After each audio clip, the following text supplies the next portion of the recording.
ॐ नमो भगवते वासुदेवाय। ॐ नमो भगवते वासुदेवाय। वासुदेवाय कृष्ण देवाय। वासुदेवाय कृष्ण देवाय। ओम श्री कृष्णाय नमः। ओम श्री विष्णवे नमः। पद्म पुराण के अनुसार आमल की एकादशी का व्रत करने से तीर्थ यात्रा और यज्ञ के बराबर पुण्य फल प्राप्त होता है। शास्त्र बताते हैं कि सृष्टि के निर्माण के समय आंवले के वृक्ष की भी उत्पत्ति हुई थी, इसीलिए इस दिन आंवले के वृक्ष की पूजा का विशेष महत्व होता है। आंवले के वृक्ष में आमल की एकादशी पर स्वयं भगवान विष्णु माँ लक्ष्मी के साथ निवास करते हैं। इसी कारण इस दिन आंवले के वृक्ष के पूजन और परिक्रमा करने से लक्ष्मी नारायण प्रसन्न होते हैं। व्यक्ति को समस्त पापों से मुक्ति मिल जाती है। आंवले के वृक्ष को देव वृक्ष भी कहा जाता है। आमल की एकादशी आंवले के वृक्ष को समर्पित होती है। आमल की एकादशी रखने वाले सभी भक्तों को इस दिन आमल एकादशी की व्रत कथा अवश्य सुननी चाहिए। आइए व्रत कथा आरंभ करते हैं। बोलिए श्री विष्णु भगवान की जय। पौराणिक कथा के अनुसार जगत के पालनहार भगवान विष्णु की कृपा से सृष्टि के आरंभ में ही आंवले के वृक्ष की उत्पत्ति हुई थी। श्री भगवान विष्णु जी की नाभि से ब्रह्मा जी की उत्पत्ति हुई थी।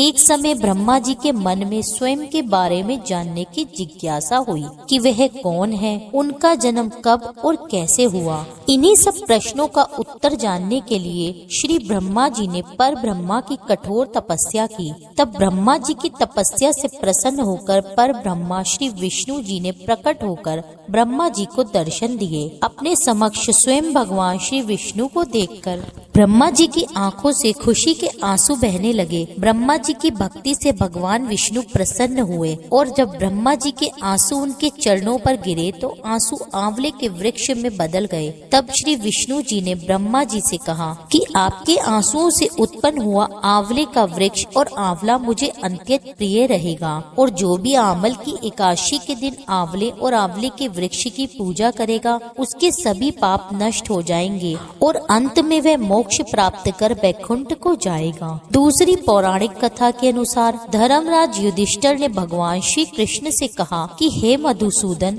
आप मुझे फाल्गुन मास की शुक्ल पक्ष की एकादशी का नाम और महात्म्य बताने की कृपा करें। तब भगवान श्री कृष्ण मुस्कुराते हुए कहने लगे, हे महानंदन, फाल्गुन मास की शुक्ल पक्ष की एकादशी को आमल की एकादशी कहते हैं। इसका पवित्र व्रत विष्णु लोक की प्राप्ति कराने वाला है। एक समय राजा माधांता ने भी महात्मा वशिष्ठ से इसी प्रकार का प्रश्न पूछा था, जिसके उत्तर में मुनि ने एक पौराणिक कथा सुनाई। इस पौराणिक कथा के अनुसार प्राचीन समय में चित्रसेन नामक एक राजा था। वह धार्मिक प्रवृत्ति का राजा था और भगवान विष्णु का वह परम भक्त था। राजा नियम से भगवान विष्णु का व्रत और पूजन करता था। राजा आमल की एकादशी का व्रत गहन श्रद्धा से रखता था। उसके राज्य के सभी लोग अपने राजा के अनुसरण करते हुए एकादशी का व्रत रखते थे। राजा और प्रजा के एकादशी व्रत रखने के प्रभाव से राजा के राज्य में चारों तरफ खुशहाली थी। किसी को कोई भी कष्ट नहीं था। एक दिन राजा शिकार करने के लिए वन की ओर निकला। शिकार को देखते देखते राजा जंगल में बहुत दूर तक निकल आया और रास्ता भटक गया। अचानक से राजा पर बहुत से राक्षसों ने आक्रमण कर दिया। अचानक हुए आक्रमण से राजा हैरान रह गए, परंतु वे फिर भी उनका डटकर सामना करते रहे। पर राजा के अकेले होने के कारण वे थक कर मूर्छित हो गए।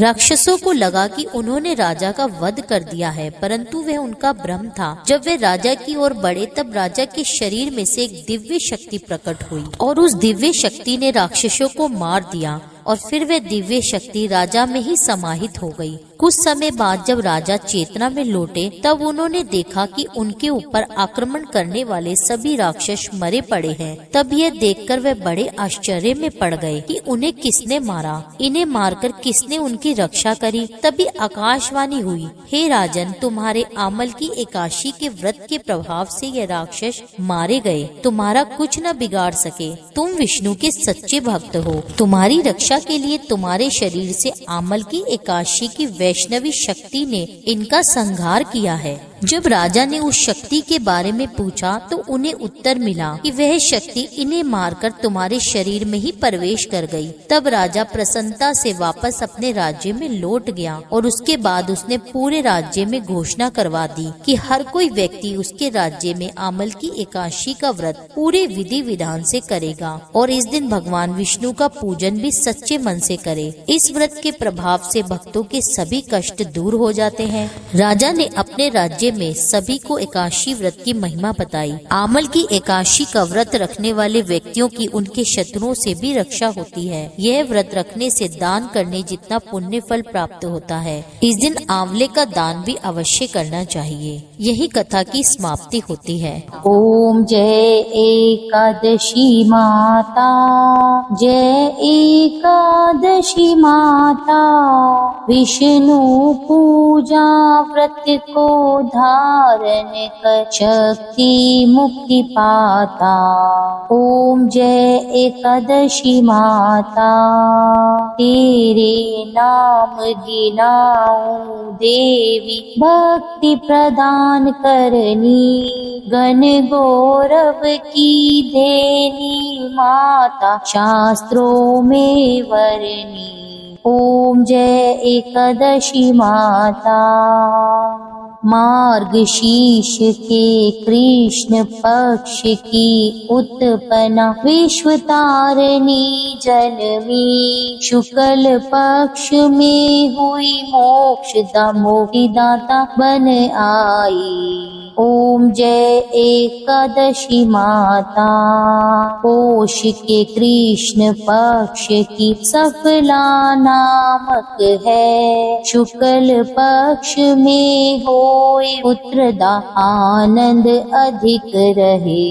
ओम जय एकादशी माता, नाम शटिलता माघ मास में कृष्ण पक्ष आवे, शुक्ल पक्ष में जया कहावे, विजय सदा पावे। ओम जय एकादशी माता, विद्या फागुन कृष्ण पक्ष में शुक्ला आमल की, पाप मोचनी कृष्ण पक्ष में चैत्र महाबली की। ओम जय एकादशी माता, चैत्र शुक्ल में नाम कामदा, धन देने वाली, नाम वरुथिनी कृष्ण पक्ष में वैशाख महावाली।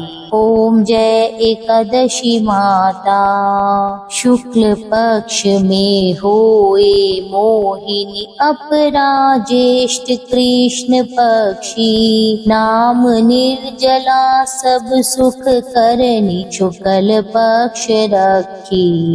ओम जय एकादशी माता, योगिनी नाम आषाढ़ में जानो, कृष्ण पक्ष करनी, देवशयनी नाम कहायो, शुक्ल पक्ष धरनी। ओम जय एकादशी माता, कामिका श्रावण मास में आवे, कृष्ण पक्ष कहिए, श्रावण शुक्ला होए पवित्र, आनंद से रहिए। ओम जय एकादशी माता, अजाभाद प्रद कृष्ण पक्ष की परवर्तनी शुक्ला, इंदिरा आश्विन कृष्ण पक्ष में व्रत से भव सागर निकला। ओम जय जय एकादशी माता, पंपकुशा है शुक्ल पक्ष में आप हरन हारी, रमा मास कार्तिक में आवे, सुखदायक भारी। ओम जय जय एकादशी माता, देवोत्थानी शुक्ल पक्ष की दुख नाशक मैया, पावन मास में करु विन विनती पार करो नैया। ओम जय एकादशी माता, परमा कृष्ण पक्ष में होती, जन मंगल करती। शुक्ल मास में होए पद्मिनी, दुख दरिद्र हरणी। ओम जय एकादशी माता, जो कोई आरती एकादशी की भक्ति सहित गावे, जन गुर दिता स्वर्ग का वासा, निश्चय वह पावे। ओम जय एकादशी माता।